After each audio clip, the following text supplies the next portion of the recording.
Hi everybody, it's me again. We're here to do the white belt kickboxing grading. All the stuff that you need to do for it. Now, just as an add-on to what I showed you for the first video in this series, which was how to do your wraps, I did promise you that I would show you an easier way. So that's what we're going to do now. All right, so it's a shorter wrap, okay? So as you remember, it goes over your thumb. It's different loop, but they're all kind of the same type of thing. All right, so similar to the other one in that you still wrap your wrist really, really tightly, as you can see. Still go over the back of your wrist, make that crisscross, again, as you can see. All right, and then go back over the wrist. All right, here. So that's all you're doing. Like so, making a bit of a pig's ear of this because this wrap is slightly bent. It's an old wrap. Just on that point, make sure when you finish with your wraps that you roll them back up. Don't just leave them in a big heap in your kit bag because it's just not great. All right, so once you've done your wrist, then all you need to do is just cover your knuckle. As you did before, cover your knuckle. All right, then back over your wrist again. Like so, like that, and then back over so that it velcros there. So you've got, now the difference is, now can you remember what it looked like before? It had the wraps in between the fingers, okay? Now the wraps just over the top. This is a simpler way, a quicker way, maybe for the kids to do. Although the kids probably wouldn't do it, the parents would do it for them. But okay, this is a much simpler way. It's not favourable by professional fighters or many of the adults. The adults tend to, as I said before, interweave in between their fingers. Okay. All right. Now we're going to be talking about, as I said, the white belt grading.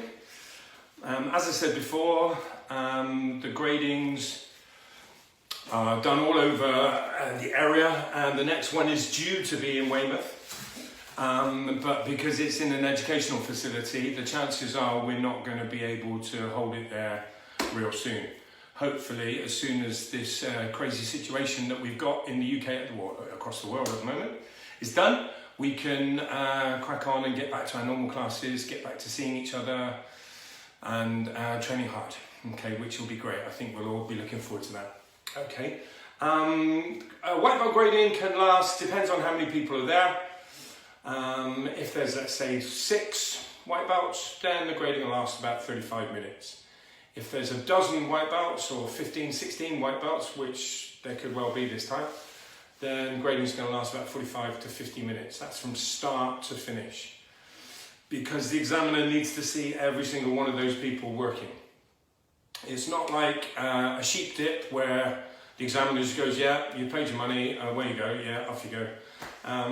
You know, it's done, the examiner sits down, it's either myself or Miss Farron, okay, Tori Farron, will be doing the gradings for you, and we're very diligent in the way that we approach the gradings. So train hardest, okay, and see how you get on. And when it's your turn to take your first grading, yeah, of course you're going to be nervous. But the number one thing you need to do, not because we're big-headed or because we're arrogant, but you need to say yes, sir, or yes, ma'am, depending on who's talking to you. We normally have Mrs. Farron, who does all the calling out for the grading. And if she says to you, everyone down press-up position, you don't just go, yeah, no, you say yes, ma'am, really loudly, and you go ahead and do the press-ups. Okay, so with that in mind, okay, we're going to do everything in the grading. I'll show you. At the end of the video, I'll say if there's any questions, then you can obviously text me those questions or message me or send me an email or whatever. During this time, it's my job, you know, as it normally is in the classes, it's my job to answer any questions. That's the point of an instructor. A good instructor should make his or her students better than he or she is. In my case, it's not too difficult when it comes to kickboxing, because I'm not the best kickboxer in the world, in my humble opinion. Taekwondo, that's a different thing, but kickboxing, yeah, I'm okay. But I'm a pretty good instructor. All right, anyway, enough talking, let's get on with it. So the first thing you have to do is identify yourself, okay? So again, when mom would tell you to step forward, they would either say no, this position or that position or whatever. And when it's your turn, you step forward with your left or your right foot, doesn't matter. Feet come together, hands come up, and you say, Joe Bloggs, white belt sir. Or, oh, how could I get that wrong? You say, Joe Bloggs, white belt mom, because mom's asked you the question. Okay, all right. So again, obviously my name isn't Joe Bloggs and I'm not a white belt, but you kind of get the idea. I said you can step right foot, left foot, doesn't matter. Hands come up, try not to go like that, okay? You can either say your name and then put your hands up, or here just away from your mouth, and then say it. Joe Bloggs, white belt mom, quick bow, and then step back. Then you would be asked to do 10 press-ups, okay? So you get down into a press-up position, like so, okay? You do 10, counting out loud. 1, 2, 3, 4, 5, 6, 7, 8, 9, 10. Okay, now you must forgive my press-ups. Some of you will know that I have a really bad back condition, so I struggle a little bit with these. All right, so you'll have to forgive me.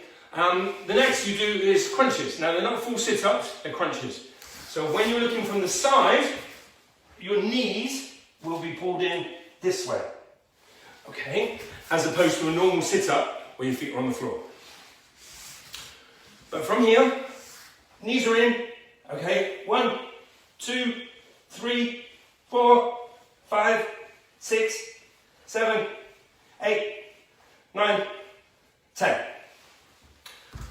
Now, the important thing to understand is if you've got a very big grading, let's say over 12 black belts, the examiner cannot see you doing 10 push-ups all the time. You know, if you've got 10, 20 people to watch, you may end up doing 20 press-ups, even 25, maybe even 30 press-ups. Same with crunches. Okay, so even though we only ask you to do 10, if it's a big grading, be prepared to do a lot more. All right. It's harsh, I know, because you're only white belts, but it is what it is. It's a good thing to have lots of people in your grading because there's lots of camaraderie, lots of support going on. We've got people in the background cheering, friends and family, or shouting encouragement. So you would have to do that. Okay. But yeah, supposed to do 10, you might do more. Okay, then you've got to stand up. All right, and get into your stance. Okay, here. Now, I'm going to do it with my left leg back, okay, which is a southpaw. Okay, now, southpaw, if you're a normal left-hand jab fighter and a power with your right hand, you're called orthodox. Okay, if you're called a southpaw, that means your right foot is forward. We have 2 or 3 southpaws in the classes, okay, and they would lead with their right jab, left cross, okay, so that's it, okay. Most people, we have to say, are orthodox, but some people are southpaws. Now, southpaw, the term southpaw comes from American baseball, because it's a Western boxing term, and obviously baseball was founded in America, as Western boxing could say it was British, could say an American thing. But, okay, baseball deemed the term of a left-handed pitcher to be a southpaw. S-O-U-T-H-P-A-W. Southpaw, not southpaw, as some people think. Southpaw, all right? And it would be a left-handed pitcher. So a little bit of history there for you. Okay, anyway, okay, enough of that. Okay, from here, your normal stance, like this. Okay, here, don't go too narrow, like this, don't go too wide. Here, about half shoulder width, okay, like so. All right, then you have to do rising kick with your left leg. 10 times, counting. 1, 2, 3, 4, 5, 6, 7, 8, 9, 10. Then you'd have to switch your legs and do 10 on that side. Now, again, I'm not going to do that today, but that's what you'd have to do. Then you're going to need to do your combinations. Again, I'm going to do them as a southpaw. But obviously, if you're following this and you're orthodox, then you just have to do it with the other hand, that's all. So combination number 1 involves a jab and a cross and a front snap kick. Okay? So it goes lead leg front snap kick first, jab, cross, and then back. So kick, jab, cross, and back. Kick, jab, cross, and back, like that. Now if you notice, when I throw the cross, that I don't leave my leg back. I kick, 1 step, and then drag the foot forward as you're crossing. If I do it in the orthodox way, I do it this way. Kick, here, foot goes down, foot goes forward on the jab, and then the back foot comes up when you cross. So you're making a short stance, so you're not having a taekwondo-like stance, okay? Short stance, okay? Much like a Western boxer. Okay, all right, so again, that was number 1. Number 2 is a jab, cross, pull back, and then a turning kick. Jab, cross, and then turning kick. Here. We did it the other way around. Yeah, it's going to hurt my back, but hey. Jab, cross, pull back. Oh, that hurts. Okay, there. All right, so those are the 2 combinations that you have to do. Then you would have to hit a pad. Now, I haven't got any people here that I can use. All right, however, what I will just show you is the techniques that you would need, okay? At the end of this video, I'll put the ones up, I'll put a bag up, and I'll show you the actual techniques that you need to do. However, the first one, again, showing you as a southpaw, okay, here. All right, okay, is jab. Once you step your front foot, here, 1, your hand comes out. Jab, like this. Okay, here, 1, here. And you just keep doing that jab non-stop. Once you step your foot, 1, you just twist your foot every time. Twist, twist, twist, twist, twist, twist. And then back, okay? So you don't have to go 1, 2, 3. You step, punch, punch, punch, punch, like so, okay? All right, then you're going to be doing jab cross. Okay, I'm showing you static, but you can move around a little bit when you're doing this. So jab cross here, step with your jab. 1, cross, deliver, twist your back foot, make sure you see that, but twist that back foot and then back into guard. 1, 2, here, 1, 2, here, 1, 2. Again, some people call it a 1, 2. Some people call it jab cross. Really doesn't really matter. Okay, excuse me. But I like to call it a 1, 2. All right, so 1, 2, back, 1, 2. Now you'll see people doing this or making this noise. Ha ha!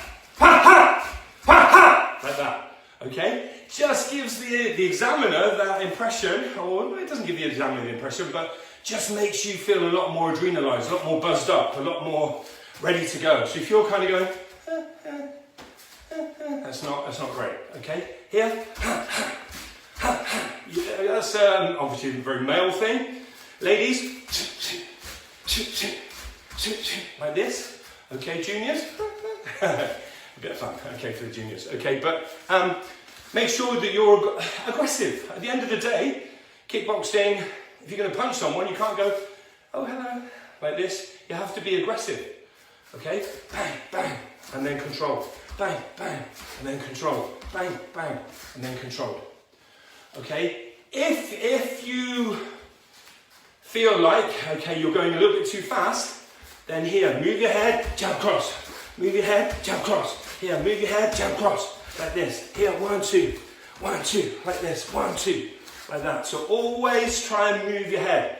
Now, I have a habit as a 40 years of Taekwondo person, dropping my hands like this.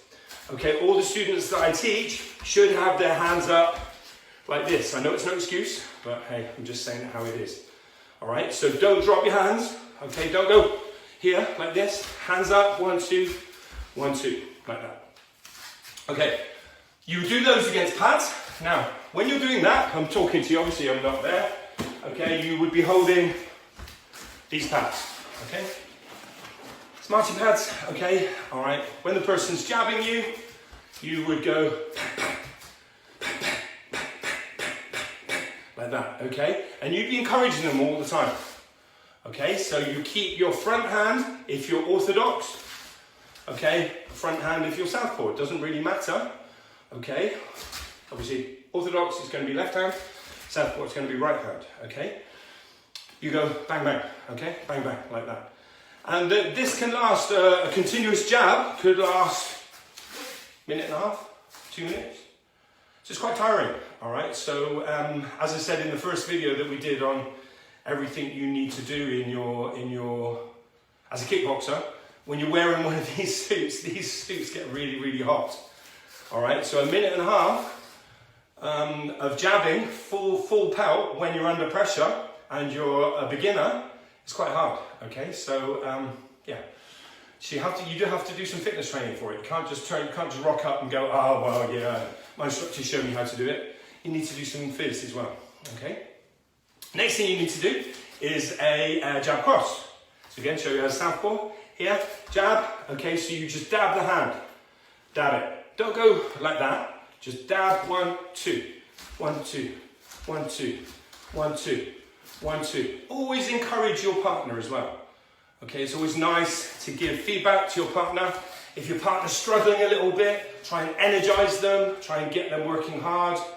Okay, and you know, to try and get the best out of them, because when it's your turn, you'll appreciate it.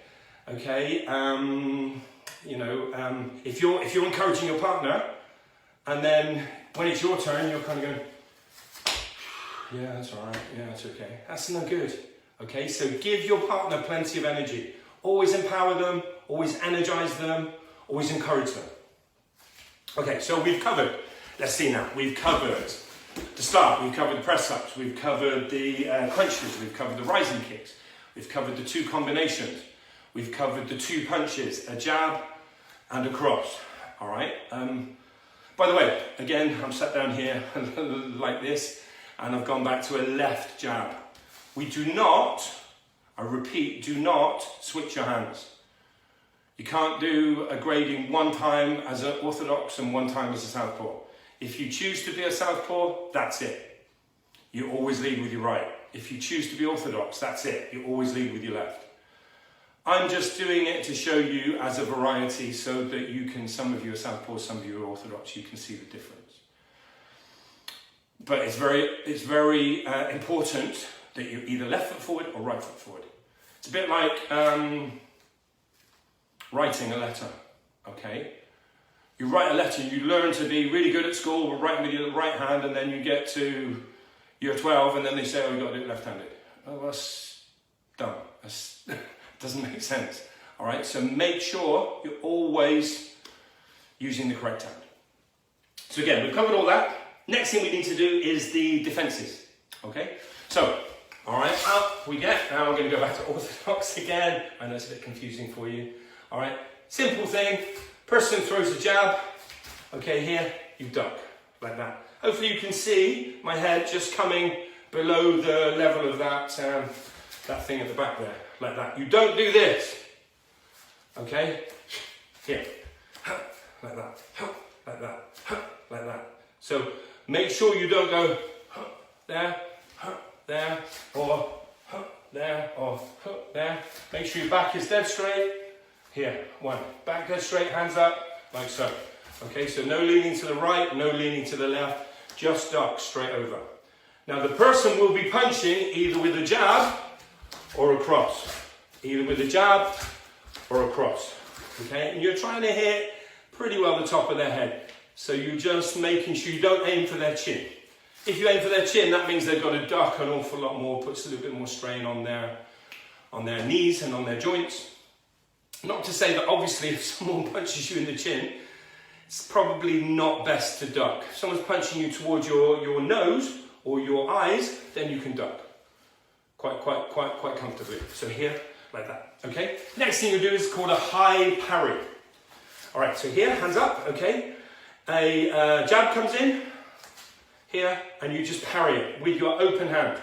Here, if you can notice, I'm not sure if you can see, but just turn that front foot. Turn the front foot, just parry the blow past the line of your face. Can you see that? Okay, don't go over here. Don't go down here. Don't drop it down this way. Just parry it here. Then turn, parry it this way. Parry one way, parry the other way. Parry one way, parry the other way. One way, the other way. There's no ducking head movement now. It's just here, here. Southpaw, here, here. Here, here. Orthodox, here, here, here, here. It's quite important that you train with a partner. Jab comes in. Okay, you parry it with your right hand. Cross comes in, you parry it with your front hand. Apologies if I said that the wrong way around, I do apologise, okay? But if the cross is coming in here, jab comes in here. All right, simple, okay? Last defensive movement we make is what's called a catch. So catch here, just with your back hand. So if you can see this here, here. A lot of people do this. This is no good, except for stopping traffic, okay? Here, like this, okay? Simple reason it's no good is if you do this, you're leaving your head exposed. So just twist that back foot, catch the punch, it's coming towards your face, all right? And just catch it here, okay? Don't extend your hand out. So again, as an orthodox kickboxer, catch with your back hand, catch. Here, just see that a little bit closer so you can see my hand. Just like catching a cricket ball. One, okay, here, catch, catch. As a southpaw, here, catch, catch. That's it. So you've got duck, high parry, catch. Duck, there's no twist of the feet, high parry, and catch. There is a slight twist of the foot, just to increase the amount of mass that can go in. I think that's about it. I think maybe, oh yes, shadow sparring. Now obviously the camera is only going to pick up a certain thing. So I'm going to do it as an orthodox here. Okay, so we're moving our head. Here, moving, ducking. I can turn facing this way. I'm reluctant to do it because the camera can't see me, but you'd be off all over the place. Moving head, kicking, here, turning kicks, like that, okay? So you shadow spar again, that can last about a minute, minute and a half, depends on how long the examiner wants to see you working, okay? Encouragement is key, okay? For most of your white belt grading, if you're with a partner, you have to encourage a partner. The audience will encourage you when you're getting your shadow sparring, when you're doing stuff on your own. They'll encourage you. Okay, that's it, okay? Well done. That's your first tutorial on a white belt grading, okay? If you're successful, you'll find out whether you pass at your next class and you will become a red belt. Doesn't matter whether you're a junior or whether you're an adult, you will be a red belt, okay? Unfortunately, if you're not successful, then you have to wait, okay? You have to wait another 3 months. But the chances are, at this level, if your instructor thinks you're good enough, then the chances are you're going to pass. But don't take it as, you know, don't think, oh well, my instructor says I'm going to pass, so I'm going to ace it. You have to put the work in. You don't put the work in, you're not going to get the results. End of story. Okay, hope you enjoyed that. Again, if you've got any questions about being or taking a white belt grading, please ask. Okay, and remember, during this period of uncertainty, we're going to be doing some FaceTime and some Skype tutorials, okay, some coaching sessions, so you can be training for like 30 minutes and I can be watching you and you can be showing me your stuff and I'll be going, yeah, that's brilliant, that's amazing, well done. You don't have to wear your kit, you don't have to wear all your stuff, but and you probably won't have anyone, unless you're lucky someone's going to hold some pads for you. If you haven't got any pads, maybe you could use some cushions, if you've got somebody, or something soft. Okay, I'm going to turn the video off, and then I'm going to put the bag up, and you can see me hitting with the punches. And you can't really see me because my kick bag hasn't really worked. It's broken, so I can't show you the kicking, but you'd have to go jab, cross against on a bag, and you'd have to do front snap kick and turning kick against the shield. When you're holding the shield, you'd hold it like this. Okay, orthodox fighter would hold the right handle, left hand here, and you'd hold the pad like that for a front kick. If it's a turning kick, hold it that way, or you hold it that way. Okay, again, hope you enjoyed it, and I'll speak to you soon. Okay, take care.